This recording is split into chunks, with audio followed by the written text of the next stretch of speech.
I don't know about y'all, but I'm pretty happy tonight. Welcome in, everybody, to a late night edition of our post-race stream, the pickup throwdown, as we're now calling it, thanks to my friends at the Daily Downforce. But the story of the night, we can't even bury the lead on this one.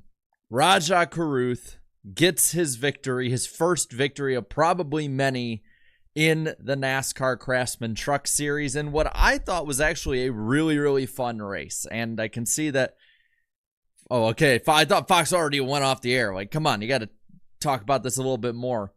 As many of you people who watch the channel long-term and watch NASCAR Weekly Podcast and how me and many others talk, a lot of us know Rajah, and he is in every way a student of the sport. I got to talk to him last year multiple times in multiple races, including the Kansas race where him and Majeski got into it. And the improvement he's shown, like race by race and now year by year, is insane. Look at the driver he was at the start of 2023 and compare that to the driver we saw tonight. He drove his ass off tonight. And he 100% deserves that win. He kicked their ass at the end there, and I don't think he had the best truck. And while there were a lot of good trucks got penalized, we'll talk about that, yada yada yada. There were some pretty good trucks he beat too, and he had the fastest at the end. I know the adjustments might have been made, stuff like that, but it was also big part was the driver, and I cannot wait to see what he does after this. But real quick, we are over 300 watching already. Lick that like button. Let's get over 100. And let's talk a bit about the 2024 Victorious Voice Foundation 200. It was 134 laps, hour, 32 minutes, and 49 seconds. There were 19 lead changes among 10 leaders. Very, very competitive race, and only 4 cautions. I will say, for Truck Series standards, a damn good race. Of course, Rajah Caruth gets the victory.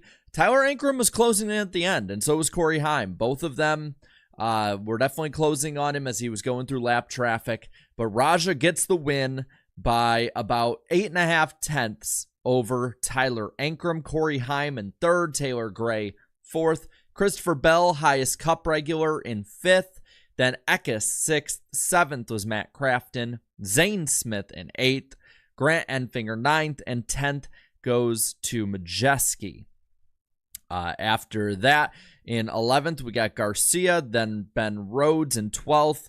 Better finish than he's had so far. 13th is Holmes. Then Connor Jones, 14th. Solid run for him. Kyle Busch relegated to a 15th place finish. By the way, only the top 13 finished on the lead lap, so it got drawn out. We had just about everything you'd want from a good truck race tonight. In 16th, you had Purdy, Sanchez 17th, Friesen in 18th, 19th is Mosak, and rounding out the top 20 is Tanner Gray. Mason Massey in the 21st spot. He's a lap down as well. Lane Riggs, 22nd. Lawless Allen, 23rd. 24th, 2 down, is Daniel Dye. Same with Thad Moffitt in 25th. And 26th, Ty Dillon. And you see Rajah's in victory lane right now, per the broadcast. I think they're about to go off the air. So good to... Can't get a better camera shot than that. We'll talk about FS1 as well. Keith McGee, one of my favorite names in the Truck Series. There we go. There's a better shot. He gets the 27th spot today. 3 down, 5 laps down for Bailey Curry, 28th. 29th, 6 down is Spencer Boyd. Dean Thompson and Matt Mills, 30th and 31st, are 9 laps down. And at the last place finish out of the race, only truck out, was Timmy Hill. And we will put the finishing order up top, as well as the new logo we got. So that's pretty cool. Pretty cool night all around. But man, what a race. And the crazy thing is I don't have a bunch of notes as much as I was just enjoying like the great battles throughout. The truck series, I think we all know, is not going to have these, major kind of cup style battles and racing. So they do have to rely a lot on draft, stuff like that.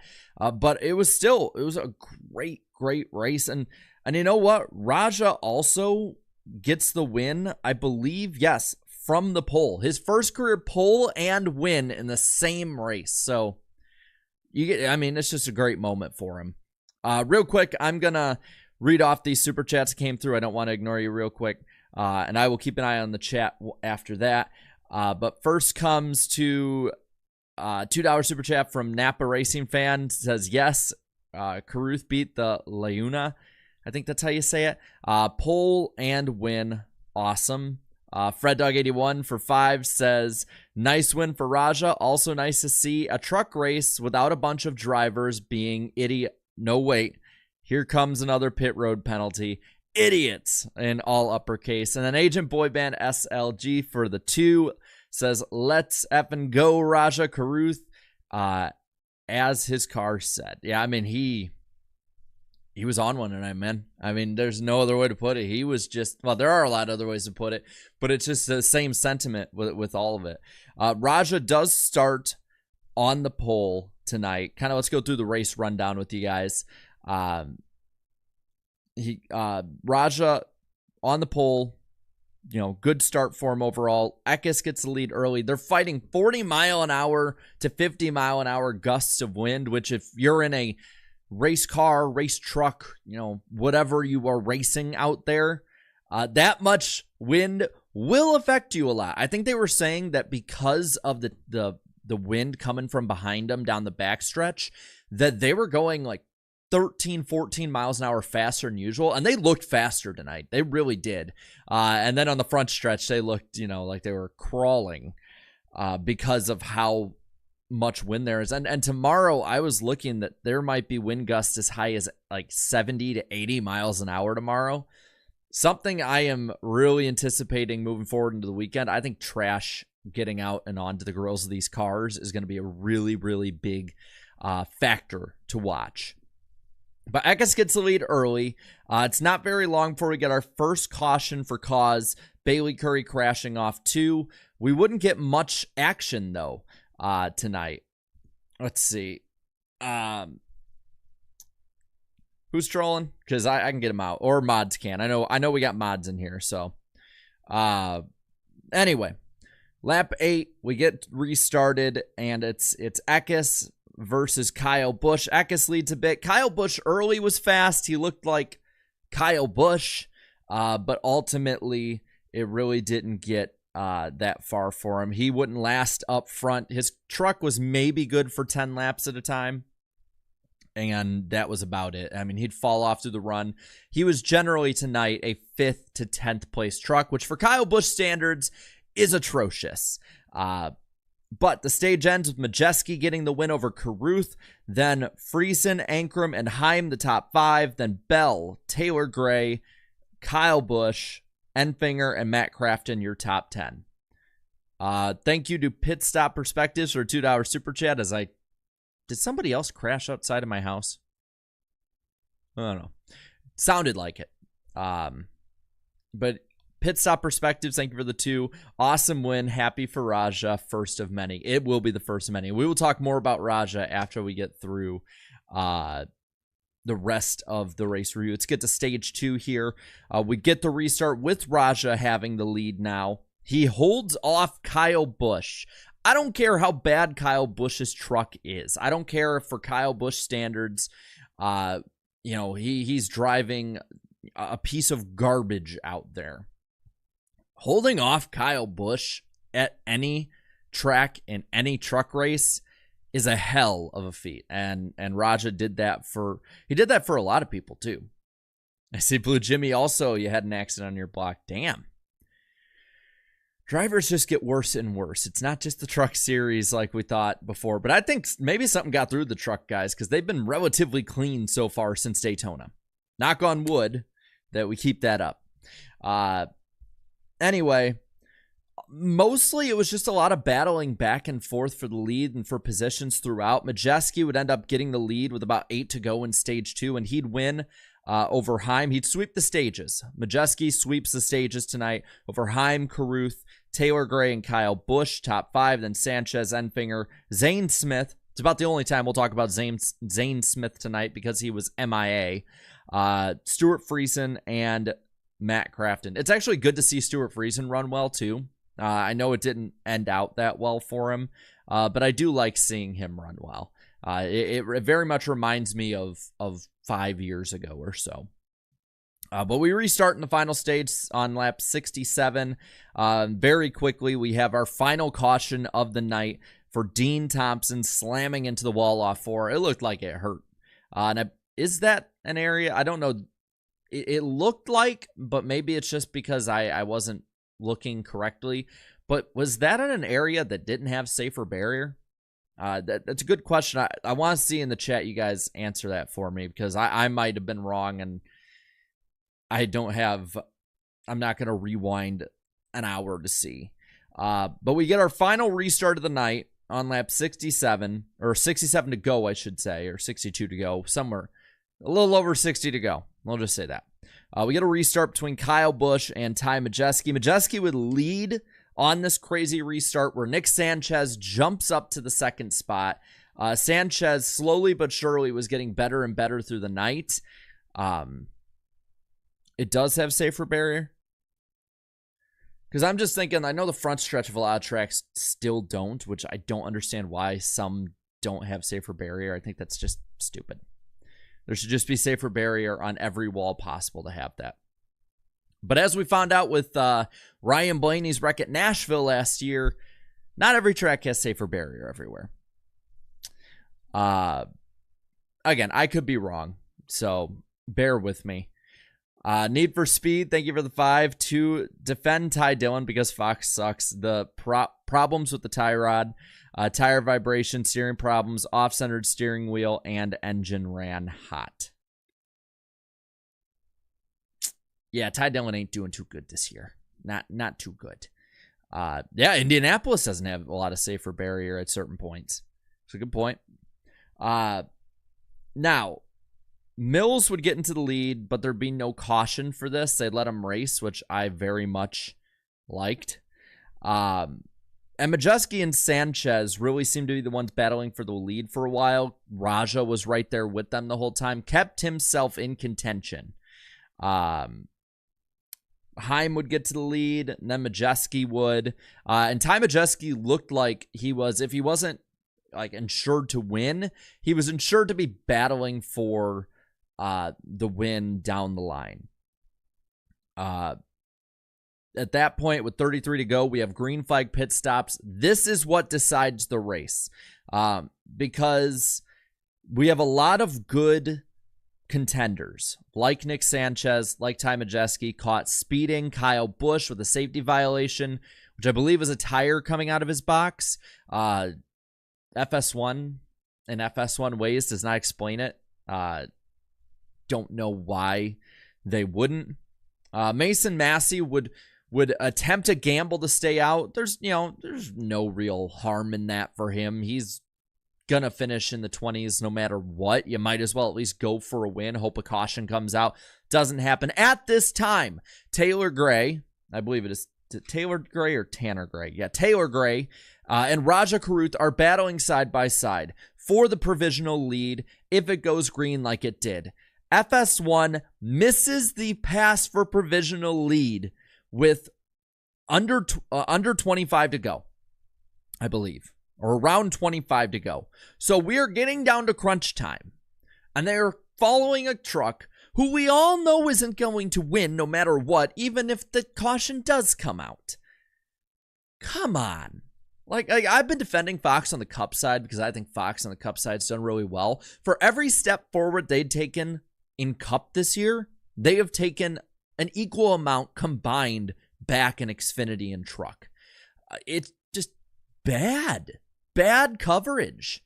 And I don't understand how after all these criticisms that have been rightful criticisms, not just like, bitching and moaning about stuff that doesn't matter or complaining about, X, Y, or Z that they can't control. I mean, you can control to put a camera on the battle for what's going to be the lead that you just were focusing on. So in a pivotal moment for a young driver's career, we do not, live at least, get his pass for the lead on camera. And I don't like that. And maybe I'm a little more overboard about it because I like Raja. I know him. I think he's a great guy, and I want to see that. So maybe I have a vested interest in that. But how many fans out there have a vested interest as a Raja Carruth fan? Because he is very much going up the ladder of popularity right now on top of his improvement as a driver. How many other fans are like, I had to miss that so we could follow a truck that runs 20th that's we know is not going to win, run alone 15 seconds away? Like, come on. There's just common sense stuff. That's common sense. We can always go back to the other trucks and the other battles going on. It's just, use your head. But last 20 laps or so, because Massey does pit, Carruth will get the lead at that point, and Raja basically keeps the lead between 0.8 of a second and 1.8 seconds. Has a comfortable lead, goes through lap traffic pretty well, and just overall runs an incredibly smart final run. He doesn't need to go overboard. He doesn't need to go 110%. He just needs to drive the same way he was all night on his own, clean laps. He does that, gets the win, and I'm telling you, he is going to, not only in this race, but I mean, you remember last year he was great at Kansas. He is going to be a threat at the intermediates, and I cannot wait to see, because if he improves as much from the start of last season to the end of last season this year, if he improves just that much, I truly think that he can be a championship contender. So I want to start a poll really quick. When it comes to Raja, do you think, since he's in the playoffs, more than likely, do you think Raja is a title favorite? Because I'd say contender. If you're in the truck series, you're a contender. Do you think Raja's a title favorite? And I'll start the poll on this one. How's it going, Darian? My first career win weekend prediction was right. Ah, god damn, Darian, you're good. Oh my god, that's right. Okay, watch the podcast on Wednesday night. We'll go through the accountability session of all our predictions. Darian predicted there'd be a first-time winner in one of the races this weekend. And he got it right. And he predicted the exact amount of cautions for the Atlanta race. And he predicted Suarez being in contention for the win last week when not many people did. Jesus Christ, dude. Dude, buy a lottery ticket. Like, I'll send money so you can also buy me one. I will split it 50-50 if it wins. Buy a lottery ticket. For all the jinxing he does on Twitter, holy Jesus, you're good at picks. Damn, man. That's insane.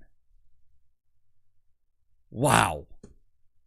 Darian has a script. Well, he hadn't shown me. Good God. I mean, he's from Vegas, so I guess, he probably is the dealer on this one, but damn. Whew. Damn. Real quick, get the super chat. I saw Garabuki for 5 saying the FS1B team that controls the camera feed is broadcast must be full of interns or new hires. Same crew that got the Clash, I'd bet. Maybe. James saying, how's my evening? Pretty good. Got my weightlifting in, about an hour of that. Ran 3 miles right before the truck race started, so I'm doing really good.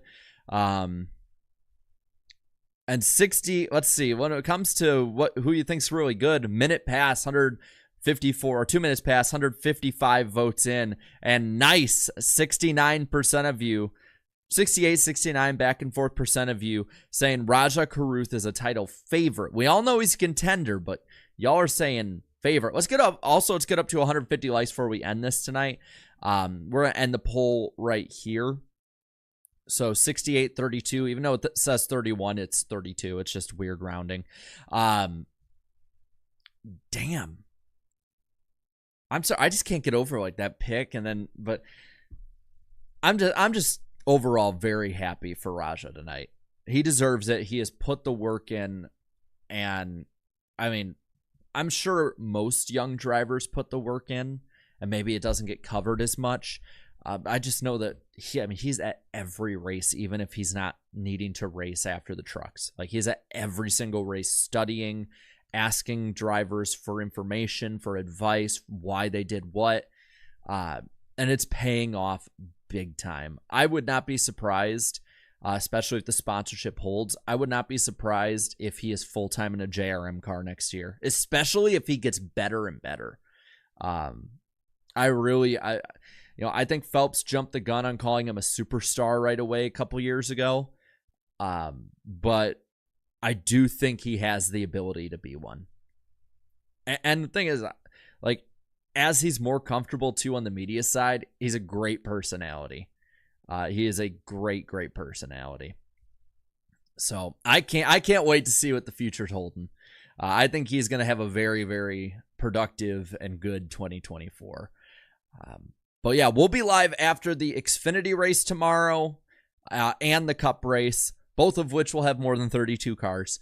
But we will be live, and man, NASCAR just keeps rolling with the momentum at this point. Because I'd say that last year, not really as much, especially with the truck series, but the truck race today was really good. The races leading up were really good. The Xfinity series outside of Atlanta will probably be a pretty good race as long as Herbst or Custer doesn't stink it up with an OP SHR car. The question's just Cup race. So I can't wait to see. I'm having a ton of fun, but it is 10:15 here. And I'm tired, man. I'm tired. No, there'll be an Xfinity race tomorrow. Yeah, there'll be an Xfinity race tomorrow. I saw someone ask, I don't know if you're just trolling or not, but we'll be live after that. Going to be a ton of fun. Live after the Cup race and NASCAR Weekly Podcast this week. We'll have Thad Moffitt on Danny B Talks channel on Wednesday night. So at 8 p.m. Eastern time. So going to be a lot of fun. A lot of stuff to look forward to this week. But I think that's going to be it. Thank you guys so much for watching. Have a great night, and I will see you tomorrow. Later, y'all.